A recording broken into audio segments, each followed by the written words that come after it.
Tidak hanya orang yang terlibat dalam peperangan yang mempunyai kepentingan, tapi akhirnya mengorbankan orang-orang tua, perempuan dan anak-anak kecil yang tidak sedikit menjadi korban dari keganasan manusia-manusia yang sebenarnya pantas kita katakan sebagai monster. Ketidakadilan tersebut tengah berlangsung sampai detik ini, dan mata dunia tidak mampu berbuat banyak. Para pejabat-pejabat baik dalam lingkungan dalam negeri maupun luar negeri tidak mampu berbuat banyak kecuali hanya mengucapkan kutukan, kecaman terhadap apa yang dilakukan oleh bangsa Zionis kepada bangsa Palestina. Alhamdulillah sadaqa wa'dah wa nasara 'abdah wa 'azza jundahu wa hazama al-ahzab wahdah. Asyhadu an la ilaha illallah wahdahu la syarika lah wa asyhadu anna Muhammadan 'abduhu wa rasuluhu la nabiyya ba'dah.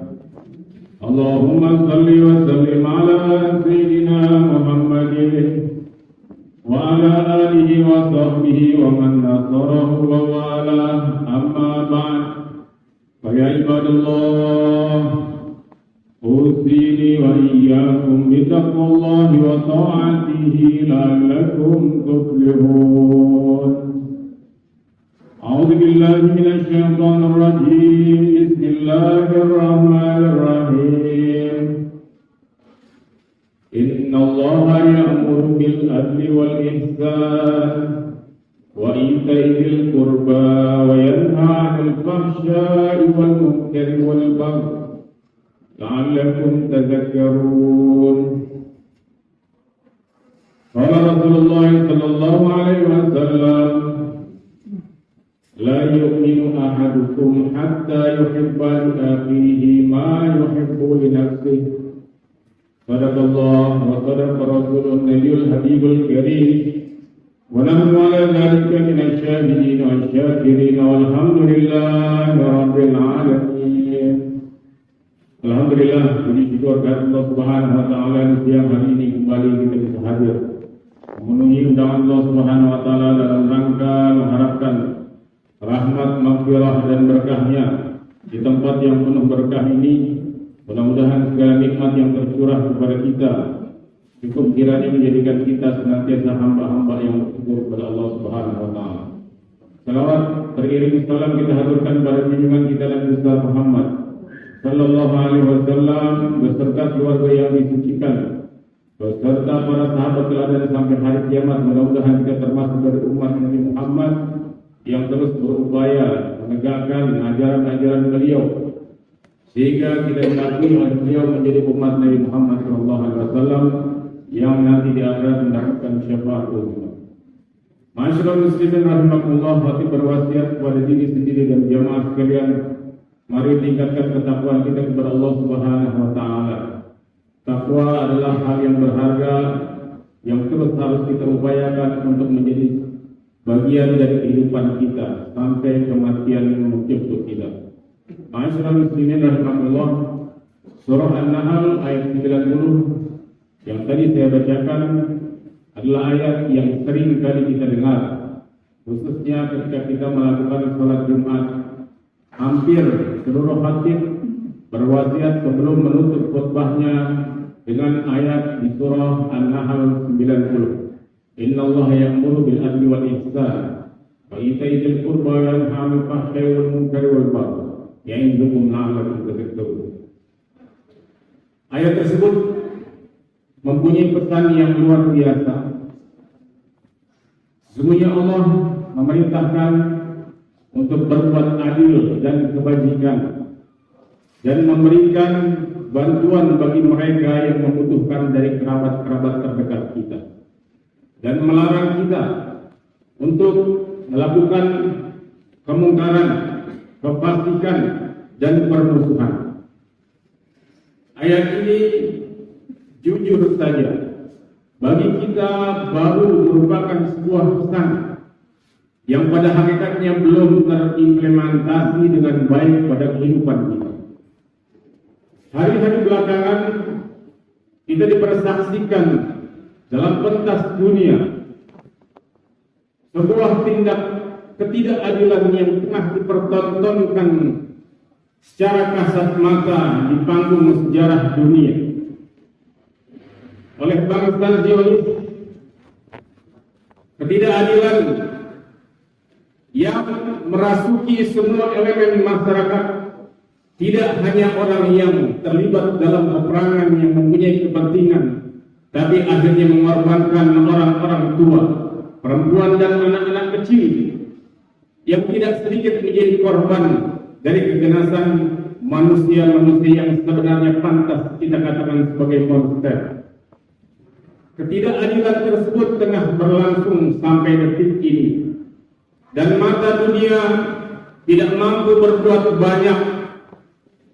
Para pejabat-pejabat baik dalam lingkungan dalam negeri maupun luar negeri tidak mampu berbuat banyak kecuali hanya mengucapkan kutukan, kecaman terhadap apa yang dilakukan oleh bangsa Zionis kepada bangsa Palestina.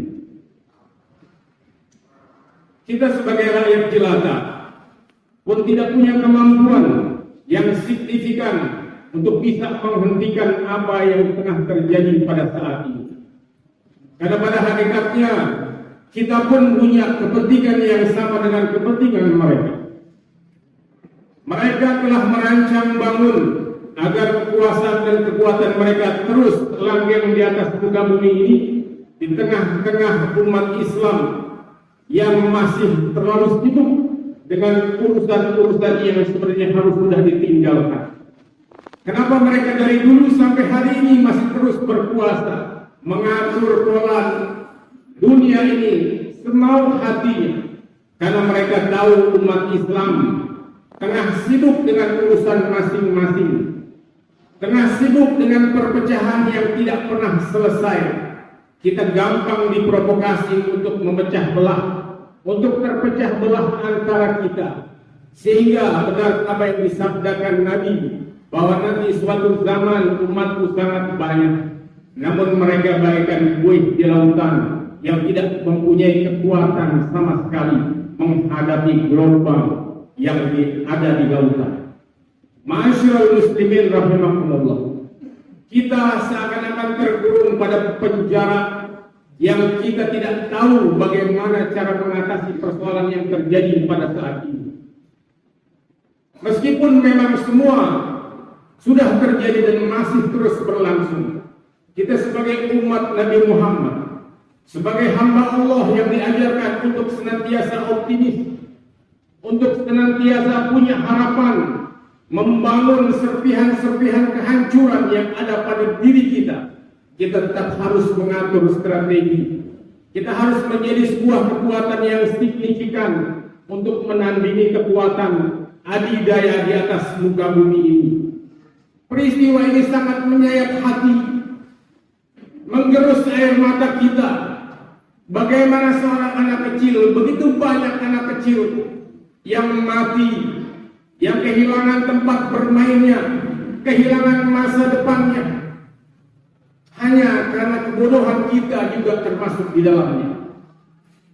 Ma'asyiral muslimin rahimakumullah, kenapa mereka begitu kuat dan kita begitu lemah? Karena pada hakikatnya pengetahuan kita seringkali kita cukupkan pada pengetahuan yang itu hanya menguntungkan diri kita pribadi. Kita tidak berani mencari tahu tentang persoalan yang lain yang kadang-kadang di luar, yang kita anggap bukan urusan kita. Padahal hakikatnya ketika kita menjadi seorang muslim, kita harus mampu menjawab semua tantangan yang ada di atas muka bumi ini. Sehingga kita harus mempunyai banyak literasi, banyak komparasi, banyak perbandingan, sehingga kita bisa belajar banyak dari apa yang terjadi. Bangsa Zionis yang didukung oleh Amerika dan Uni Eropa terus melanggengkan kekuasaannya, melaksanakan kebijaksanaannya. Bagaimana agar umat Islam yang katanya mempunyai ajaran yang paling maju, yang paling unggul, Biarkan mereka hanya dalam konsep kemajuannya saja, tanpa pernah terbukti dalam wujud yang nyata. Bagaimana mereka mengupayakan agar umat Islam berada terus pada garis pinggir, marginal, yang suatu saat akan mudah tergelincir. Buatlah mereka selalu sibuk dengan urusan-urusan kecil. Buatlah mereka selalu berkelahi dalam urusan-urusan yang sebenarnya sudah harus kita tinggalkan. Masyaallah muslimin rahimahullah. Siapa pada saat ini yang akhirnya dengan terang-terangan menjadi pembela Palestina? Pada hari ini tidak banyak negara-negara Islam yang langsung turun andil tempat yang bergejolak tersebut. Mereka hanya mampu mengirimkan makanan dan obat-obatan, kain kafan, yang pada akhirnya sebelum masuk ke tempat yang mereka tuju sudah dihancurkan dahulu oleh bangsa Zionis. Itulah yang banyak terjadi, sehingga apapun yang kita lakukan hari ini rasanya seperti sia-sia. Banyak kepentingan mereka yang ada bagian kepentingan pada diri kita. Kita tidak sadar begitu banyak produk-produk yang menjadi bagian kehidupan kita sehari-hari. Ternyata yang kita gunakan adalah produk dari mereka-mereka yang saat ini tengah menghancurkan Palestina, tengah menghancurkan negeri para nabi, telah menghancurkan masa depan kehidupan. Yang kalau seandainya mereka diberikan kesempatan hari ini untuk berbenah, mereka membutuhkan ratusan tahun untuk kembali pulih dari penyakit yang sudah ditimpakan pada hati. Ma'asyiral muslimin rahimakumullah. Kita harus kembali pada apa yang dianjurkan oleh Rasulullah, apa yang dipesankan oleh Allah Subhanahu wa taala. Innallaha ya'muru bil adli wal ihsan. Dalam kaidah usul fiqh, perintah pada asalnya adalah sebuah kewajiban. Al aslu fil amri lil wujub illa ma dalal dalil ala khilafi. Semua perintah yang ada dalam Al-Quran pada hakikatnya asalnya adalah untuk dilaksanakan, menjadi wajib hukumnya, kecuali ada dalil yang mentaksis, ada dalil yang menegasinya, sehingga kewajiban tersebut hanya terbatas pada hal-hal tertentu saja.